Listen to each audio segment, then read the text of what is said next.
Hey everybody, welcome to Knox Makers. This is our Tuesday night show and share.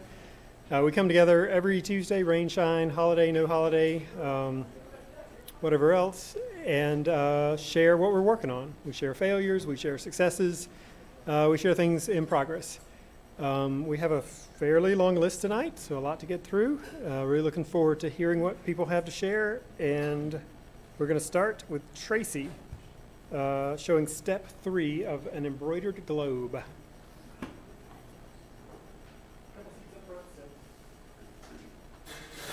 I started this project well over a year ago, so if you weren't here, I'll do a quick recap.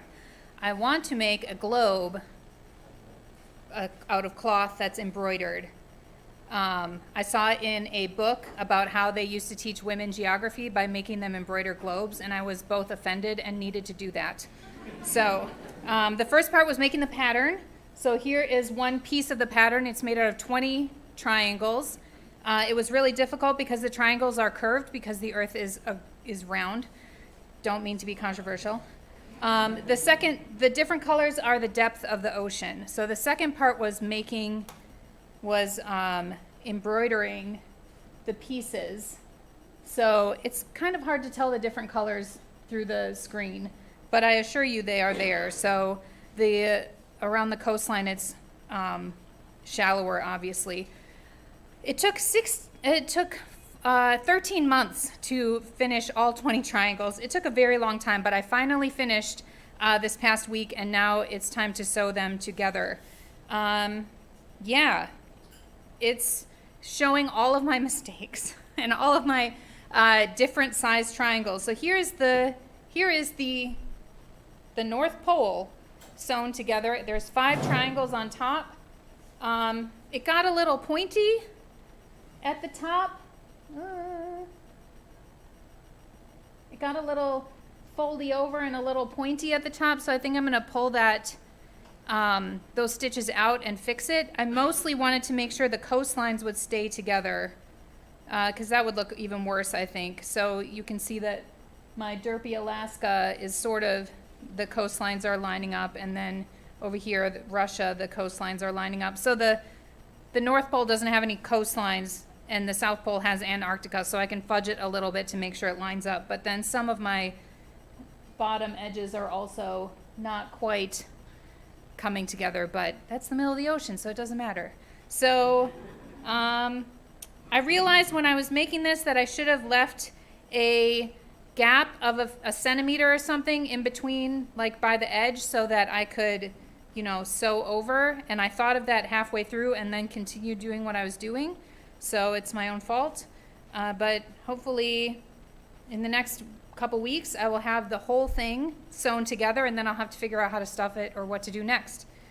Any questions? No? All right. Yeah. So why did you color the oceans and not the land? I was originally going to do both, but I couldn't figure out what data to use for the land. So I thought, I'm going to start just by doing the ocean, and now I don't want to do any more. So it's just blank. It looks cool. That's why it looks cool.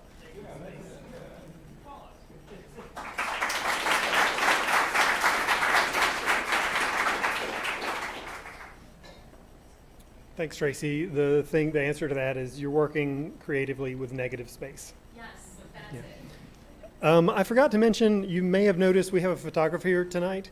If you're presenting and you don't want to be photographed, please just let her know. And if you see her taking photographs and you don't wish to be in a photograph, get out. or I don't mean to leave the place, but please feel free to remove yourself. You don't have to be photographed if you don't wish to. These are things we will use in maybe social media, website, and stuff like that. So if you don't want to be in photographs, totally cool. Just get out or say, hey, don't shoot yet. I'm getting out of, I'm going to get out of frame. So, thanks. Next up, after Tracy, we have Sean, who's been helping out a whole lot in our wood shop, and he's going to talk to us about a stick for as the lathe turns.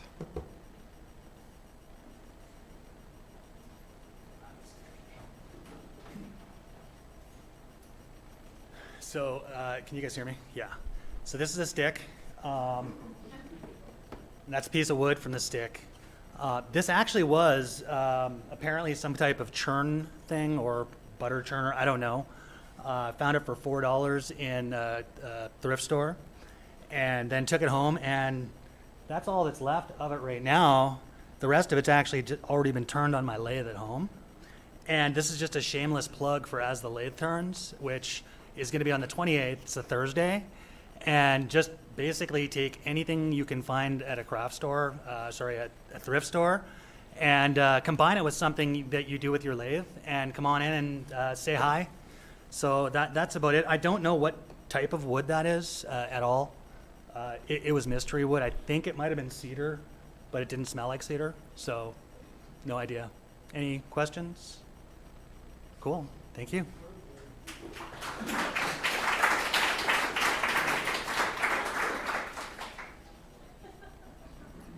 Next up, Brian is going to share Cook Cloud. Great.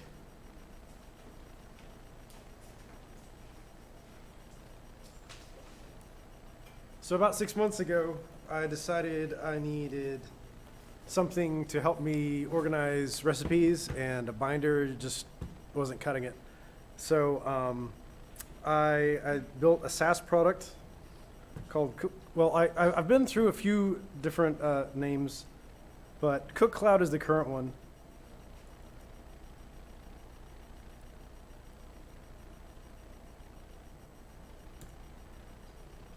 So it does, I guess you could say, 5 things.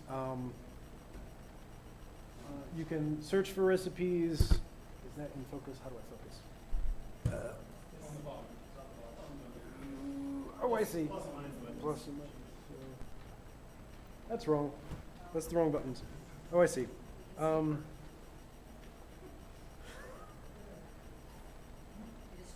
button. Wrong button. Just keep cycling. Oh, here we go. Okay. So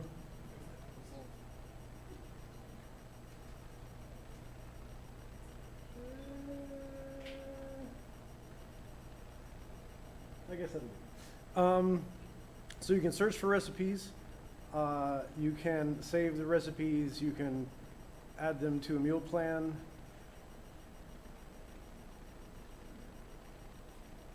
And wait, I'm not saying that.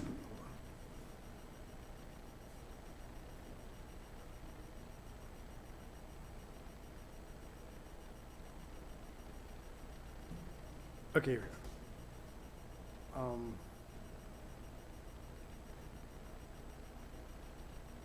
Still not right.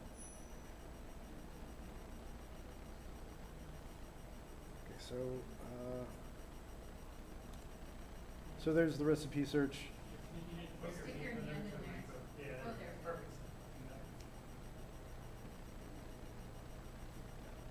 Oh, there. And then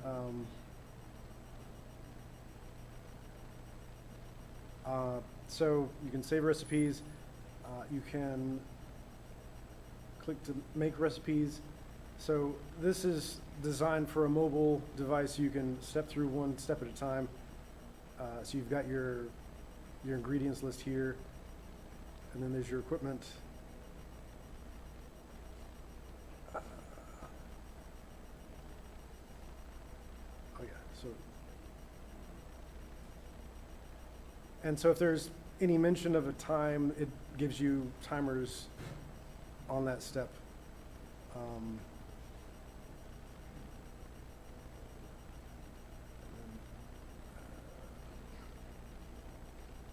And then so here's your grocery list. I think that's everything. Any questions? Where do the recipes originate? There's an API that I'm using called Spoonastic, I think. Spoon something. Yeah, so I'm using an API for the search. The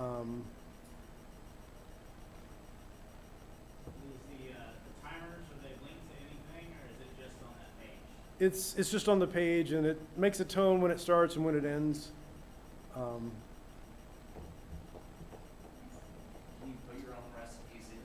Yeah, so there's a thing where you can add custom recipes. So you can enter that, or you can import recipes from a URL. So if you find a recipe in Google or whatever, you can paste that URL into here. Sometimes it won't work, but I'm working on improving that. Several sites do work.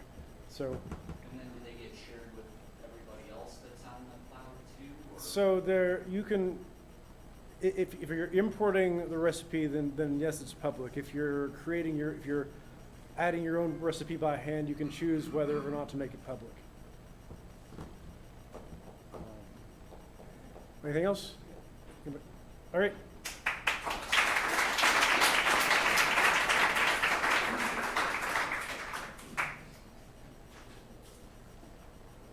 Thanks, Brian. If you're making a SaaS, software as a service application, you might need business cards. So Joe is going to talk to us about business card holders.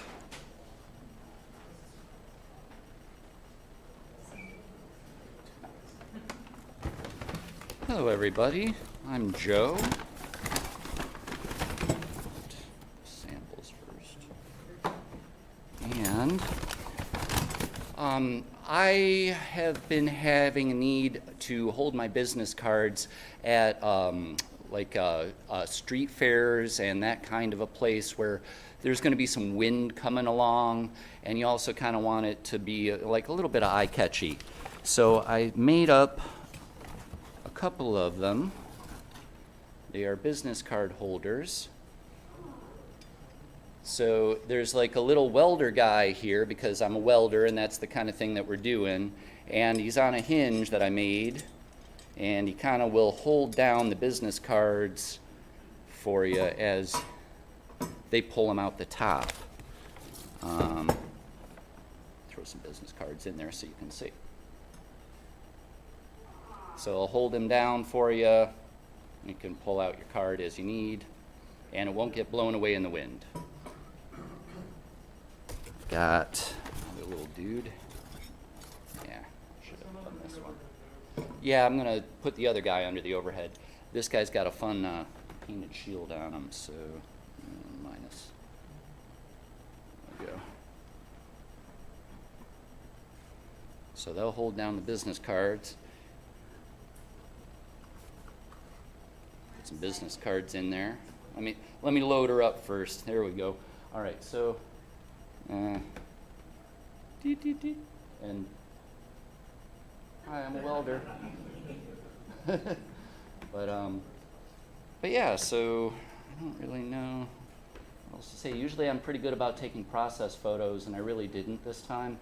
I just used Upside down. Turn it around. Gotcha.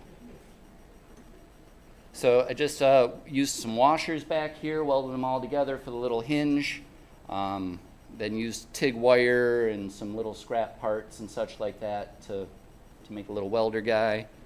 And yeah, but I think that it'll be kind of a fun little kitschy way to have your business table out there in the wind. But yeah.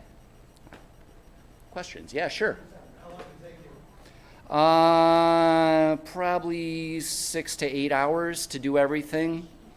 That's with the layout and the bending and the grinding. There's always a lot of grinding.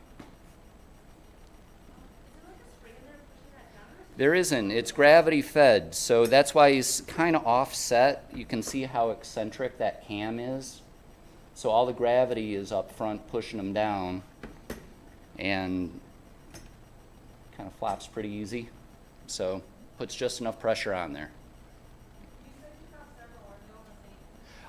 These are the two, and yeah, they're so far, right? I did think about different applications, like if you're a hairdresser, have somebody with some scissors hanging out there, or whatever your trade is, right? Could make it different little statue guys. But no, really, these are just something to help to hold my little card there. It was kind of fun to work on a project that wasn't for anything that needed to be done or a job, or just something fun to work on for a little bit. So, yeah.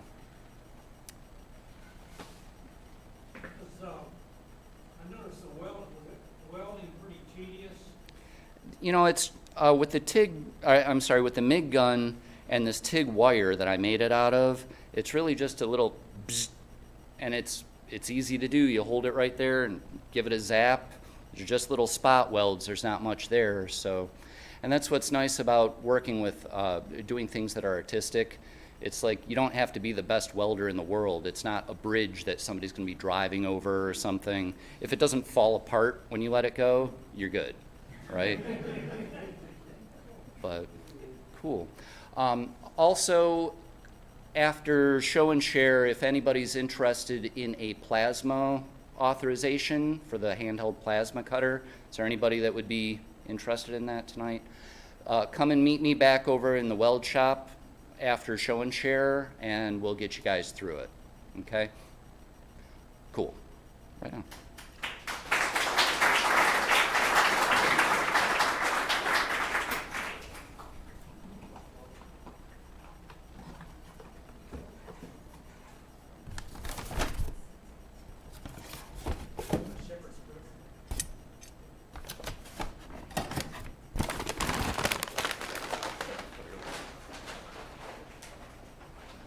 Thank you, Joe. Following Little Metal Men is going to be Rhubarb, considering robot safety.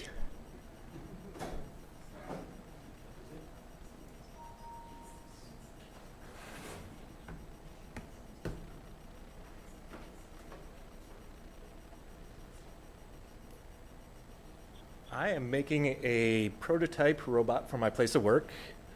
This is the robot.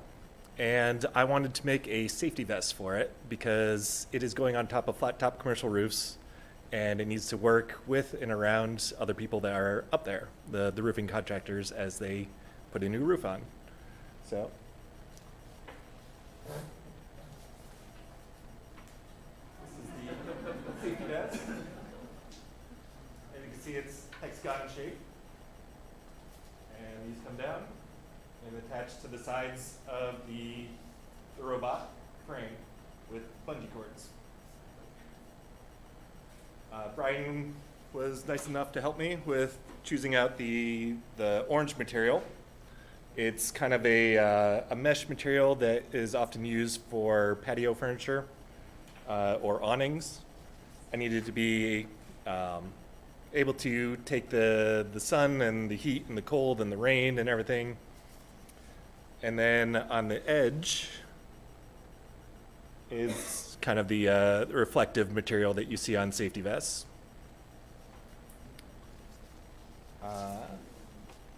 The grommets I bought from Lowe's, and also the bungee cords. So it was pretty simple to make. I think it took me maybe a day to make. That included making the stencil, cutting out in paper, making sure it fits on the robot, then transferring it over to the material, cutting the material, sewing it all together. And yeah, it was kind of a rush job because the next day I was going off to a conference and I wanted to show off videos and pictures of it, but I think it turned out nice.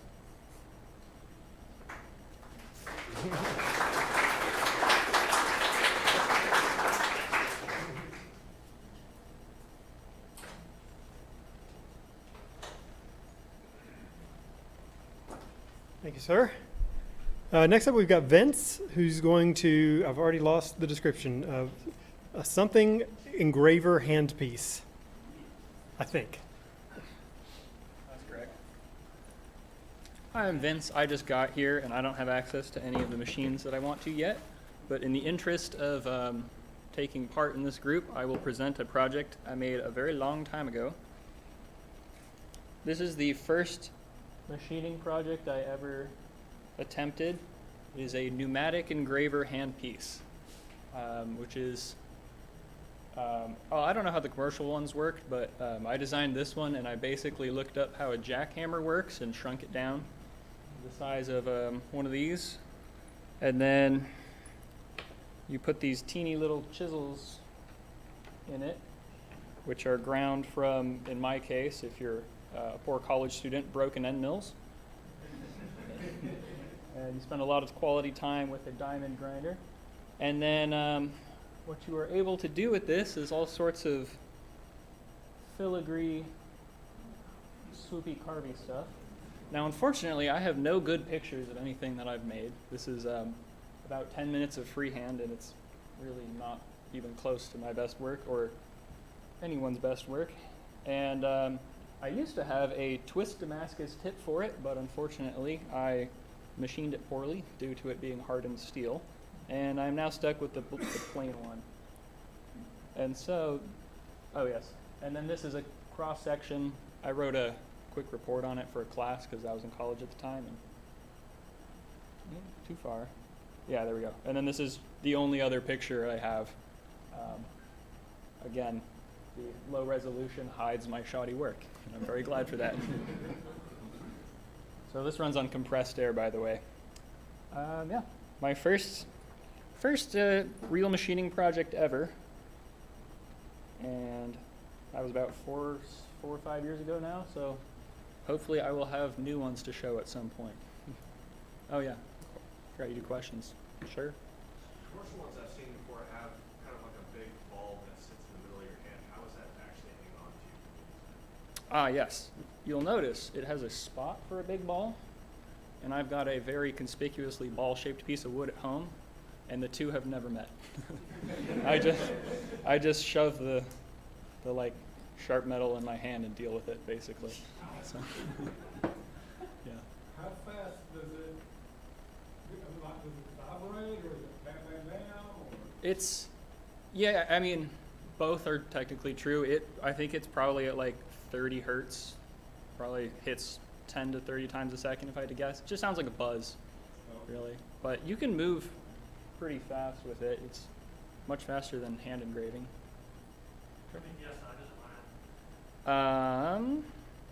It runs at anywhere from 10 to like 40.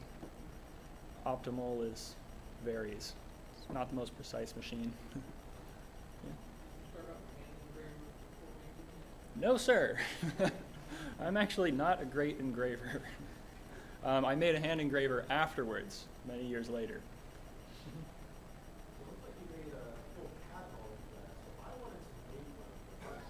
Yes. I could give you my CAD models and several recommendations about how not to follow it.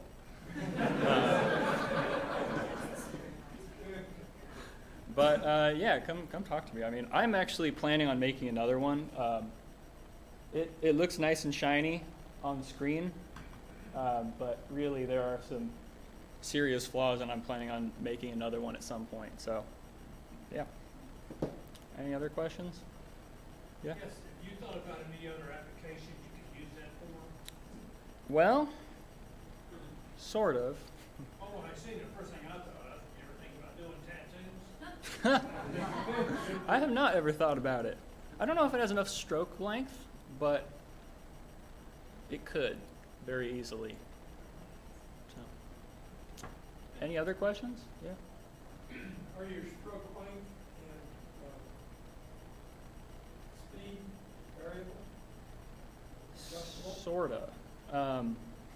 If you change the PSI, you get a different frequency, essentially.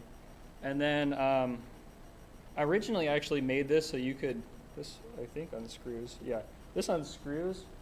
And originally I didn't have this brass piece here so that you could twist it and adjust the stroke length. But eventually I just kind of found a stroke length that I liked, and then this brass piece holds a bunch of steel wool underneath, which helps with the exhaust noise. So I think in the updated version I'm hoping to reintroduce the adjustable stroke length. Any other questions? Oh, yeah. Sorry. There's one more. I don't think so. It's kind of leaky. So I think if I remachined it, it could. Airbrush compressors definitely make enough pressure. They just don't have enough throughput, flow rate wise. So cool. Yeah, one more. Sure.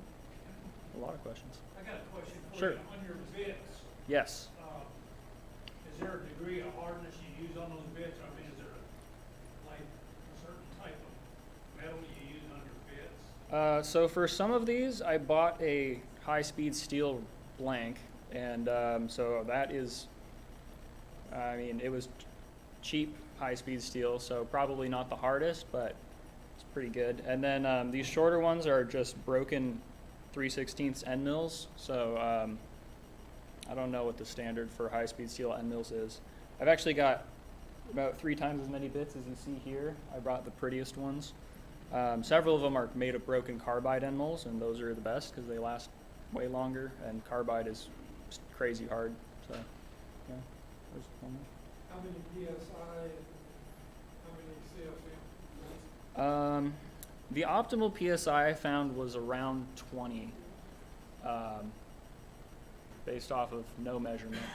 CFM I could not tell you. I've got a small desktop, or one of the like yay big air compressors, and it cannot run continuously off of that because it's leaky.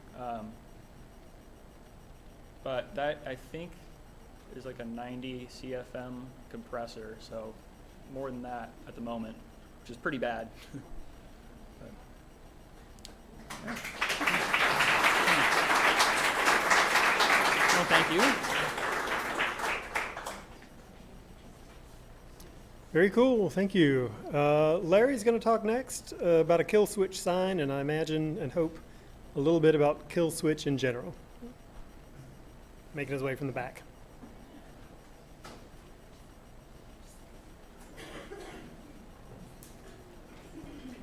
Hello, everyone. Hi.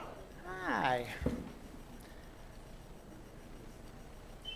I have been wanting to make some signs for my basement, and I figured one of the easiest things to start with would be a text sign as far as the design.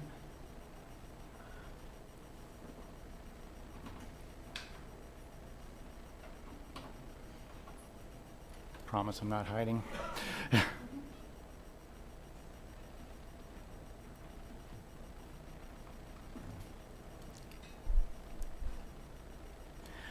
I thought one of the easiest things to start with from a design standpoint would just be a simple text sign. Some of the things that I wanted to figure out were 3D printing and how thin I could make my actual shells for my letters and my different designs and stuff, as well as how dense I needed my LEDs to be to get the desired effects in, as well as how much depth I wanted in my sign. So I chose to use kill switch just because kill switch has been on my brain a whole lot lately. Is there anyone in here that's not familiar with what kill switch is? Anybody? Kill switch is our robot combat competition. We'll be having a competition during the Fall Makers Market. And if you are a member, or if you're not a member, you can search our events calendar for anything related to kill switch, and you'll find classes, familiarizations, sparring matches, and stuff of that nature. So as far as the actual sign itself and the design,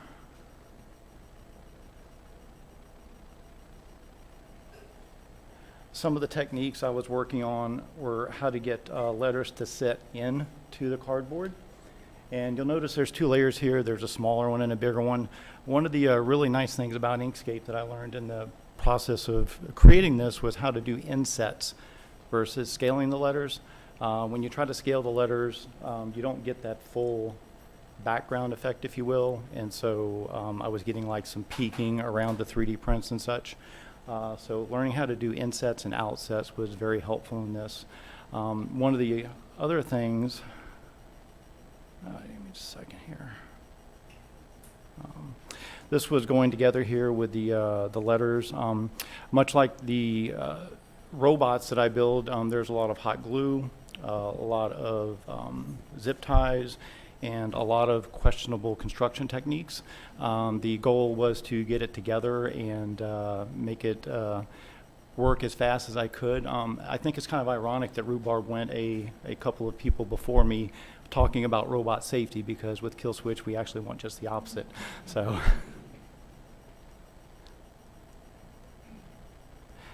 This was earlier today, just laying out the LEDs. I used WS2812s, I think, the 5-volt version, just because they were easier to work with. So everything runs on 5 volts in here. The ESP32 that controls the LEDs, the LEDs themselves as well. This is when I powered it up just to make sure everything worked before I actually started closing it up. And if things work right, one of the nice things that I learned about WLED today was that you can actually use it as a hotspot.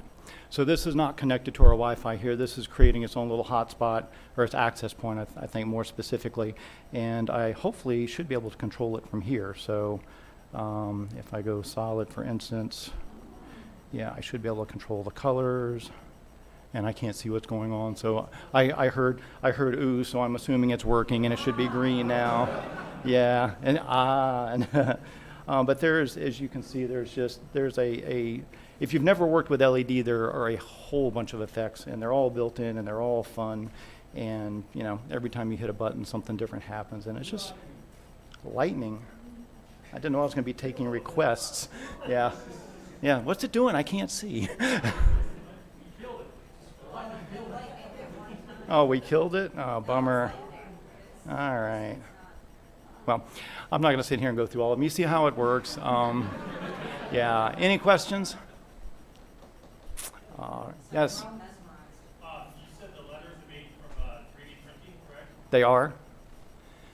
This is transparent PLA, and I actually had to do a couple of different iterations of this. My first letters were way too thick, and although I didn't actually install them, I feel like it probably would have dimmed the brightness a lot. So my goal was to get them as thin as I could, but have them structurally sound. And these are actually, I think, 0.6 millimeter, which would be 3 layers thick with no infill or anything. So, yeah. Yes? No, this is all custom. Mm-hmm. Yeah. Yeah. So the I if I recall right, I think I did the original layout in Inkscape, brought it into Fusion. I know I'm supposed to use FreeCAD. Brought it into Fusion and extruded it for the letters, and then switched back to Inkscape and did all the lasering and all of that. So, yeah. Yes. Did you do all the programming for the lights? Was that like a promotional lamp? No, the neat thing about WLED is it's all built in. You plug your ESP32 into your computer, you load WLED on it, a very minor amount of configuration, and then all of these effects that you see, these are all built in. It's a wonderful project. If you've never worked with it, it's a whole lot of fun. So, yeah. Oh, yes. If I were just on fire to see like a little demonstration of these robots tooling around, Yep. would I have opportunities to do that? Yeah, I don't know that I have anyone here. Does anyone here have a kill switch robot ready to go besides me? No, I was playing with mine earlier. Normally I have a couple, 2 or 3 that are ready to go, but I got kind of busy with this and working on the arena and don't have more than one ready. But next week, if anyone is here or wants to come back that's not a member, I will guarantee that we have at least 2 robots, hopefully 3 or 4. So yeah, we can see some action. Yeah, thank you.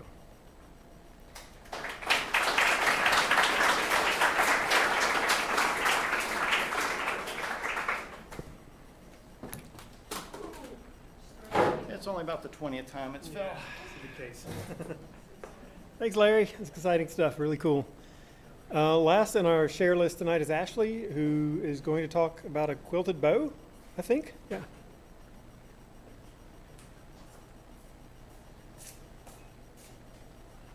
Want it right here.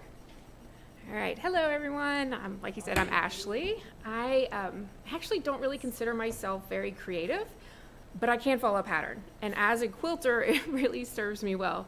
I actually am looking at making some quilts for my in-laws for Christmas, and my project deck is pretty full. But when I was looking at different patterns I could make them, I came across this bow that a lot of people are excited about, the pattern, and I went ahead and grabbed it. I did it with some Halloween fabric, and I think it's adorable.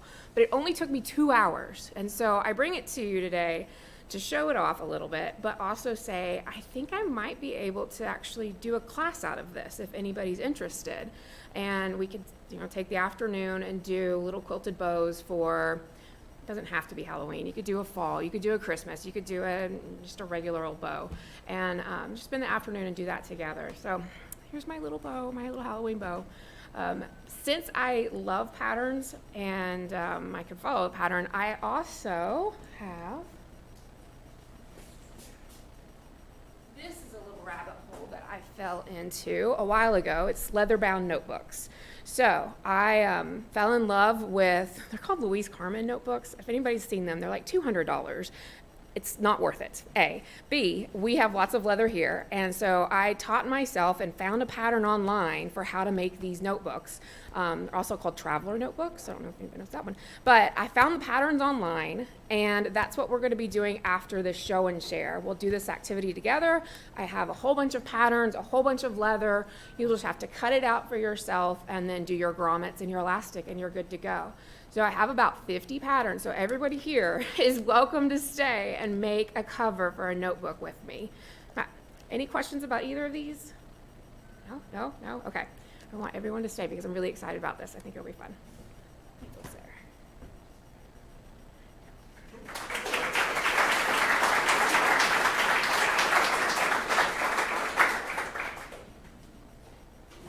Thank you. That brings us to announcements, of which I have a few. Wanted to mention Kill Switch, but Larry thankfully took care of that for us.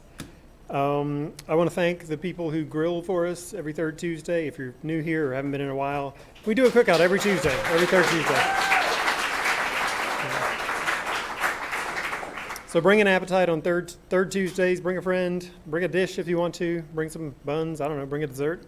And I want to thank John Dale and Matt. We're staffing the grill tonight, and we have others who are in that rotation routinely. Thank you so much. Really, really appreciate it. When we have a cookout, we make a mess.